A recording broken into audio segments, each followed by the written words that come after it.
Hello friends, welcome back to my YouTube channel. This is ninth part of my discussion on mass transfer coefficients. And from this video lecture, I will be starting my discussion on mass transfer coefficients in turbulent flow. In my previous video lecture, that is in part number 8, I completed my discussion on mass transfer coefficients in laminar flow, and now I will be starting my discussion on mass transfer coefficients in turbulent flow. And for predicting mass transfer coefficients in turbulent flow, there are many theories of mass transfer that are available in the literature, and my objective is to discuss important mass transfer theories. And today I will be discussing the simplest mass transfer theory for predicting mass transfer coefficients in turbulent flow, and that is film theory. So let us start the discussion. Now, what is the background? Let me tell you. In practically chemical engineering operations, we always prefer turbulent conditions. Turbulent conditions are always preferred. What is the reason for that? Under turbulent conditions, we are able to achieve high heat and mass transfer rates. So that's why turbulent conditions are always preferred. Turbulent conditions, they cannot be represented mathematically. That is the problem. The problem, if you try to represent the turbulent conditions, or if you try to describe turbulent conditions by mathematical equations, it would be difficult. It is a difficult task. Turbulent conditions cannot be represented mathematically, and therefore theoretically it is not possible to predict mass transfer coefficients in turbulent flow. Since we don't have equations, it is not possible to theoretically predict mass transfer coefficients in turbulent flow. But you can do it experimentally. Experimental prediction is possible, but experimental data may not be available all the times. The experimental data, it has a limited scope. It is possible to get experimental prediction in limited situations and circumstances. You will not be able to predict mass transfer coefficients experimentally in all the situations. So the prediction is possible only in limited situations and circumstances. It is possible only for a limited range of fluid properties. So you can get the experimental values only for a limited range of fluid properties. Not all fluid it is not possible to get those mass transfer coefficients experimentally for all fluid properties. So it is possible to get experimental values for a limited range of fluid properties. Therefore, there is a need for predicting mass transfer coefficients. So in the absence of experimental data, we need we need a technique that can be used for predicting mass transfer coefficients in the absence of experimental data. So as far as mass transfer coefficients in turbulent flow is concerned, the only way out is you can get those mass transfer coefficients experimentally. But in the absence of experimental data, since prediction of experimental values is possible only in limited cases, limited situations.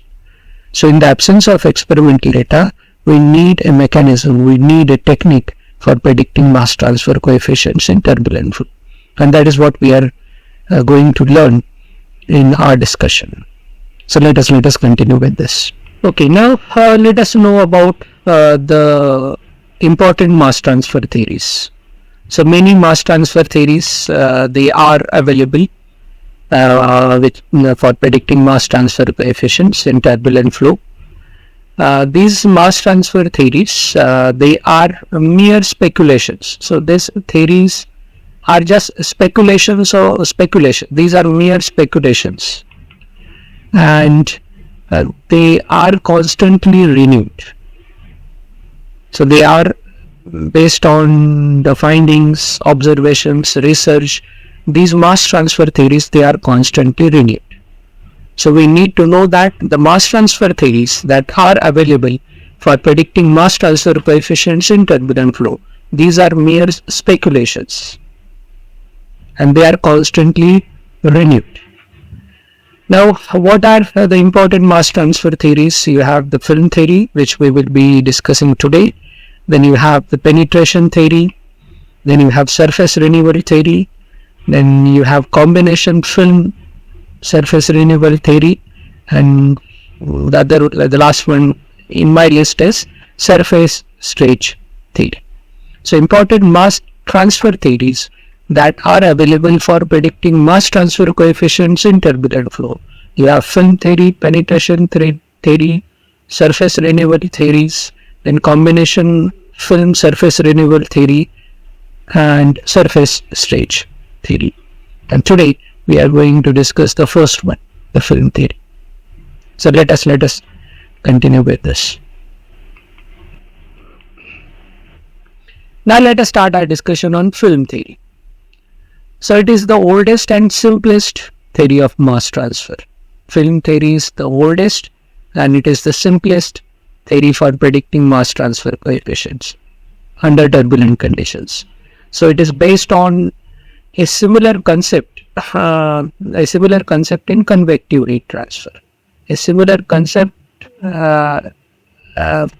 used in convective mass transfer. That is the basis for this film theory. So the film theory, it is based on a similar concept in convective heat transfer. This theory, the film theory, is applicable to the following case, where it is applicable mass transfer from the surface of a stationary phase to a phase that is flowing turbulently past it. So it is applicable to mass transfer from a stationary phase to a phase that is flowing under turbulent conditions past the stationary phase. So for example, you have a solid in contact with a liquid that is flowing under turbulent conditions, and then mass transfer occurs from the solid surface to the liquid. So for this particular mass transfer, you can use the film theory. So mass transfer, the film theory is applicable to the case where there is mass transfer from the surface of a stationary phase to a phase that is flowing under turbulent conditions. For example, which I will be using in my discussion, a solid in contact with a liquid that is flowing under turbulent conditions. And in this scenario, mass transfer is taking place from the solid surface to the liquid. So the theory, film theory, it is often used as a basis. It is often used as a basis for dealing with complex mass transfer problems. So when you have complex mass transfer problems, then you can always start with the film theory. So film theory is used as a basis for dealing with complex mass transfer problems. So you can start your research, you can start your study with the film theory, and then you can use other theories of mass transfer. But what we should know, film theory, it is often used as a basis for dealing with complex mass transfer problems. Let us move ahead. Now let us consider the following mass transfer problem. A liquid is flowing under turbulent conditions. Mass transfer is taking place from the solid surface to the liquid.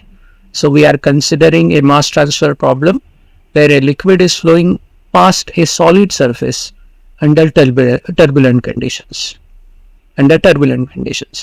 And mass transfer is taking place from the solid surface to the liquid. So you have the solid surface and liquid is flowing under turbulent condition past this solid surface. So let us show it schematically. So you have the solid surface, you have the solid, and the liquid is flowing under turbulent conditions. So in this case, where the liquid is under turbulent conditions, and as we move away from the solid surface into the bulk liquid, what happens? The conditions become increasingly turbulent. So when you are at the solid surface, so at the solid surface, the conditions are more or less stagnant. But as you move away from the solid surface into the bulk liquid, the conditions become increasingly turbulent. So that's why we are saying that as we move away from the solid surface into the bulk liquid, conditions become increasingly turbulent.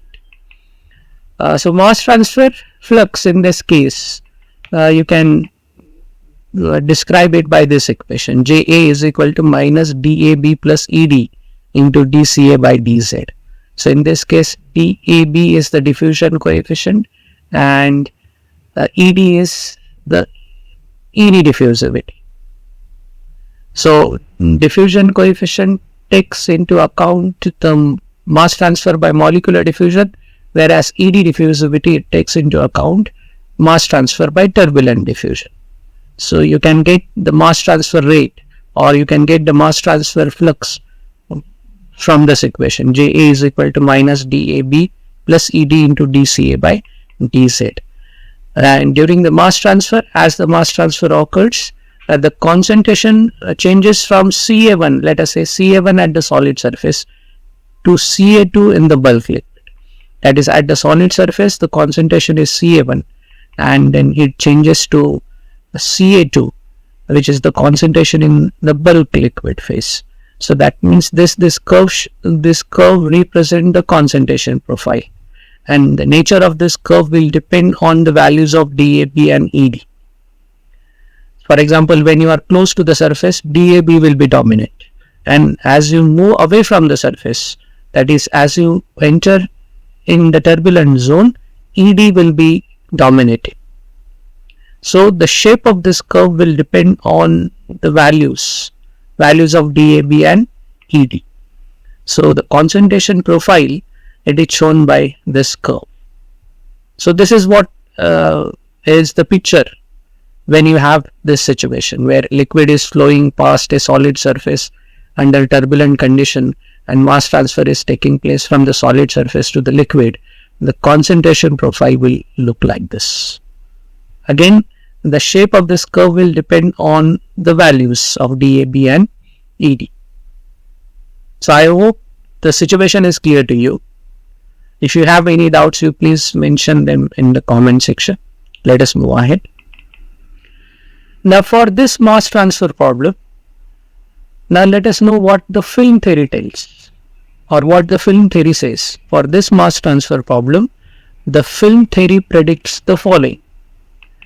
What is the prediction by this theory? As the liquid falls, a liquid film of effective thickness ZF is formed near the solid surface. So as the liquid falls and mass transfer occurs from the solid surface into the liquid, the theory says that according to the film theory, a liquid film of effective thickness ZF, it is formed near the solid surface. So you have an effective thickness, if you have a liquid film of an effective thickness ZF that is formed near the solid surface. So this is the prediction of the film theory. So as the liquid falls, a liquid film of effective thickness, we are going to denote that effective thickness by ZF, it is formed near the solid surface. And within the film, laminar conditions prevail. Laminar conditions prevail within the liquid film. And since laminar conditions are prevailing, the mass transfer in this film, it is going to occur only by molecular diffusion. So within the film, mass transfer is going to take place by molecular diffusion. This is the prediction of the film theory. Outside the film, when you come out of the film in the bulk liquid, turbulent conditions will prevail. And in this case, when you are in the bulk liquid where you have turbulent conditions, mass transfer will predominantly occur by turbulent diffusion. But as you'll come to know, the theory says that the entire concentration difference, what is the concentration difference involved in this case? It is Ca1 minus Ca2. The theory says that the entire concentration difference occurs within the film itself. That is, all the mass transfer, it occurs within the film. And within the bulk liquid, concentration remains uniform at Ca2. That is the prediction. You'll understand it shortly. So the film theory predicts that in this case you have a liquid film of effective thickness Zf that is formed near the solid surface, and within the film conditions are laminar, and therefore mass transfer will occur by molecular diffusion. Let us move ahead. So this is the liquid film and this is the bulk liquid. Now you have a boundary that separates liquid film from the bulk liquid. Let us continue with this.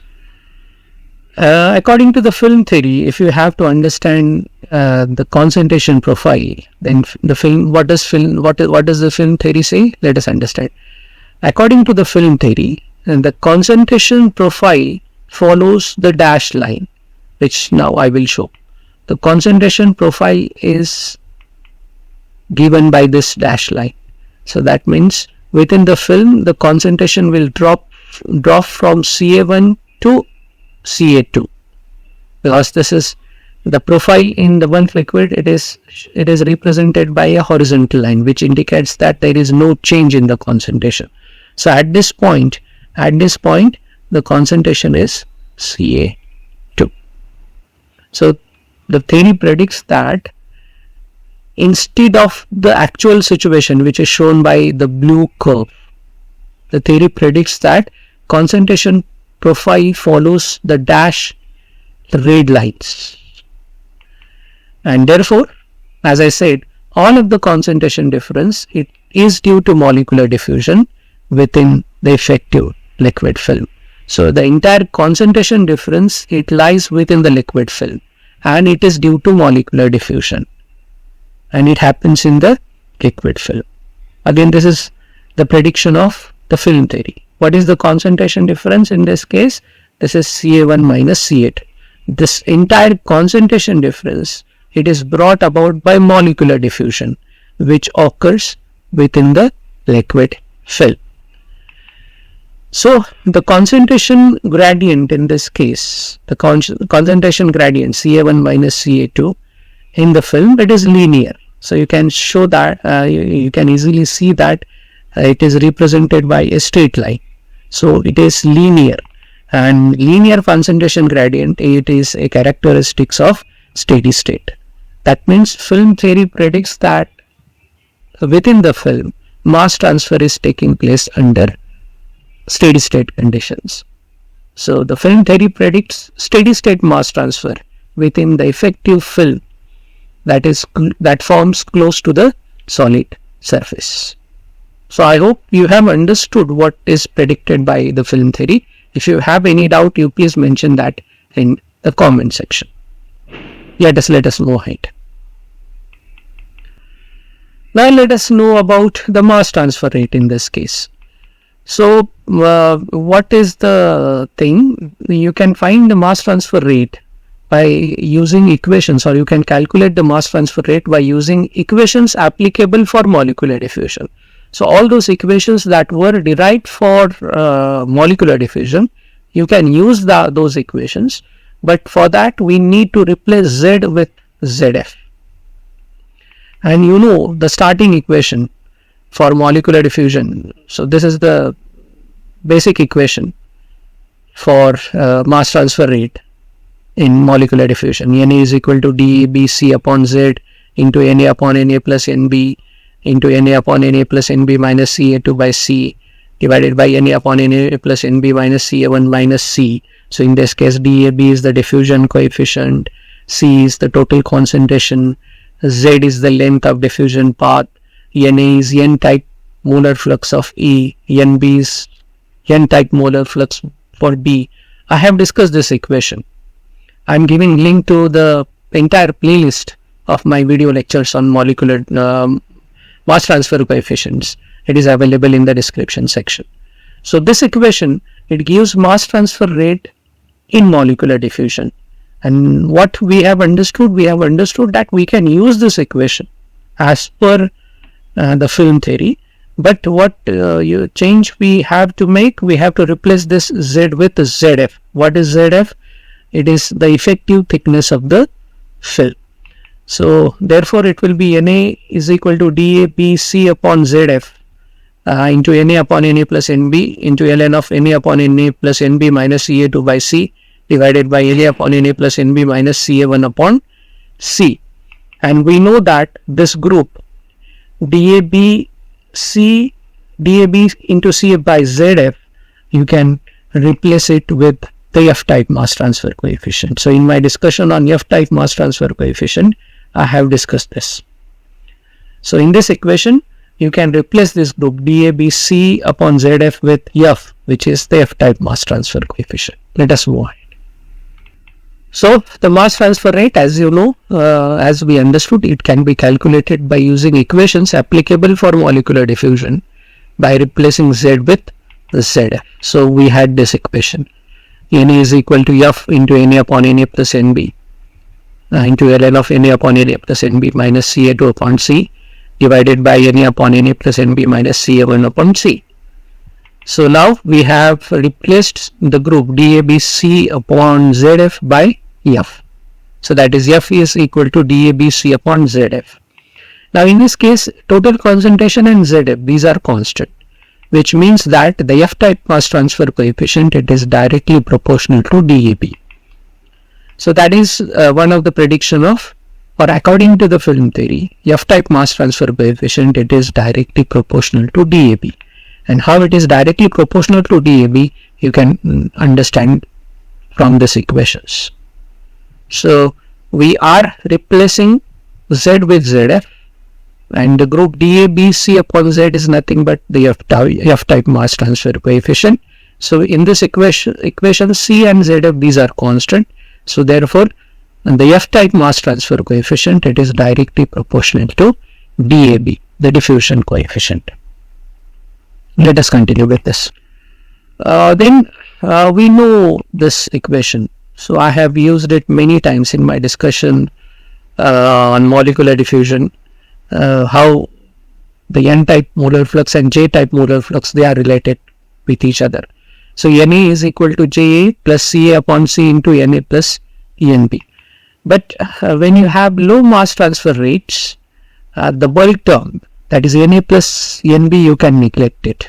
So if you neglect this term, that is if Na plus Nb is 0, then Na will be just equal to Ja. That is N type of molar flux will be equal to J type molar flux. When this is possible, when you are neglecting this bulk term, Na plus Nb. And you can do that for low mass transfer rates. And according to theory, as the theory predicts that the concentration difference is due to molecular diffusion, and that means mass transfer is within the film by molecular diffusion, you can use the Fick's first law of molecular diffusion. And what is the law? Ja is equal to minus dAb into dCa by dZ, where Ja is J-type molar flux for E, dAb is diffusion coefficient of E in B, and dCa by dZ is the concentration gradient. So in our discussion, let me just tell you, this is the Z direction. So this is the Z direction. So dCa by dZ, it is concentration gradient in the Z direction. So that means in this case, Na is equal to minus dAb into dCa by dZ. So we will continue with this. So we have Na is equal to Ja, but Ja is minus dAb into dCa by dZ. Therefore, Na will be equal to minus dAb into dCa by dZ. That is, I can write Na into dZ is equal to minus dAb into dCa, which is a differential equation, and I can integrate it. So for integrating, I need the limits. So what are the limits? Integrating with the limits at Z is equal to 0. That means when you are at the surface. So we are considering this as the z direction. So when you are at the surface, z is 0. Right. Z is 0 at the surface. So at z is equal to 0, Ca is Ca1, and at z is equal to Zf, Ca is Ca2. So you can follow that from this red dash line. So Ca, it is a horizontal line. So at this end, the concentration will again be Ca2. So over here, the concentration is again Ca2. So that's why you have this limit. At z is equal to Zf, Ca is equal to Ca2.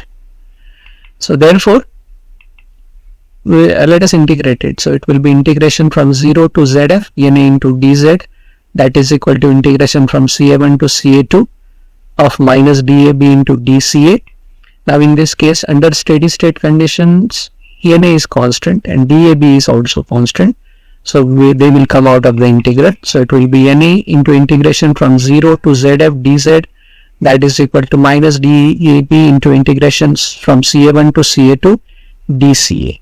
Next I will change the limits and make this positive. So it will be Na integration from 0 to Zf dz, that is equal to dAb into integration from Ca2 to Ca1 dCa. So I have interchanged the limits and now we don't have that negative sign over here. Let us continue with this. So we have Na into integration from 0 to Zf dz, that is equal to dAb into integration from Ca2 to Ca1 into dCa. So Na integration of dz is z, limit 0 to Zf, is equal to dAb integration of dCa is Ca, limit Ca2 to Ca1, that is Na is equal to Zf minus 0, that is equal to dAb into Ca1 minus Ca2. So therefore Na into Zf is equal to dAb into Ca1 minus Ca2, that is Na is equal to dAb upon Zf into Ca1 minus Ca2. Let us continue with this. So we have Na is equal to dAb upon Zf into Ca1 minus Ca2, and we know that K-type mass transfer coefficient, it is defined by this equation. Na is equal to KL into Ca1 minus Ca2, if KL is the mass transfer coefficient, when you have molar concentration difference as the driving force. So now you can compare this equation and this equation. So if you compare the two equations, you will easily understand that KL is equal to dAb upon Zf, and Zf, it being constant, it follows that KL is directly proportional to dAb. So that is another finding. That is another prediction of the film theory. K-type mass transfer coefficient is directly proportional to dAb. Power of dAb is 1. F-type mass transfer coefficient, that is also directly proportional to dAb as per this theory. So according to the film theory, one is F is directly proportional to dAb and then KL is also directly proportional to dAb. But actually in reality and in practical situations for turbulent flow, it is observed that F is directly proportional to dAb raised to n, and even KL is directly proportional to dAb raised to n, where n, it lies between 0.8 and 0.9. So instead of 1, the power of dAb is less than 1. It is lying between 0.8 and 0.9. So it will depend on the circumstances. Therefore, this theory has been largely discredited because it is not following the actual observation. The actual observation is F and KL, they are directly proportional to dAb raised to n, where n lies between 0.8 and 0.9. This is the actual observation. What theory predicts is F is directly proportional to dAb and KL is directly proportional to dAb. So due to this reason, this theory has been largely discredited, and that's why more accurate theories, they are available. But you can start your study with the film theory. If you are dealing with complex mass transfer problems, you can always start with the film theory. Then where is this useful? Where the film theory is useful? However, it works well in the following cases: handling effects of high mass transfer fluxes. Then it can handle effects of mass transfer on heat transfer, and then it can predict the effect of chemical reactions on mass transfer. So in these situations, film theory it works well, and you can use it without any doubt in this situation. So for these cases, for studying effects of for handling effects of high mass transfer fluxes, for handling effects of mass transfer on heat transfer, for predicting effect of chemical reaction on mass transfer. So with this, I end my discussion. That is the end of my discussion for film theory. So what you have to remember, according to film theory, F is directly proportional to DAB. KL is also directly proportional to DAB. So with this, I will end my discussion for film theory. In my next video lecture, I will be discussing the penetration theory. So thanks for watching this video. Do subscribe to my channel. Tell your friends to subscribe to it, and hit the bell icon so that you will be notified as soon as I upload any new video on my YouTube channel. For now, have a nice day and hope to see you soon in my next video lecture.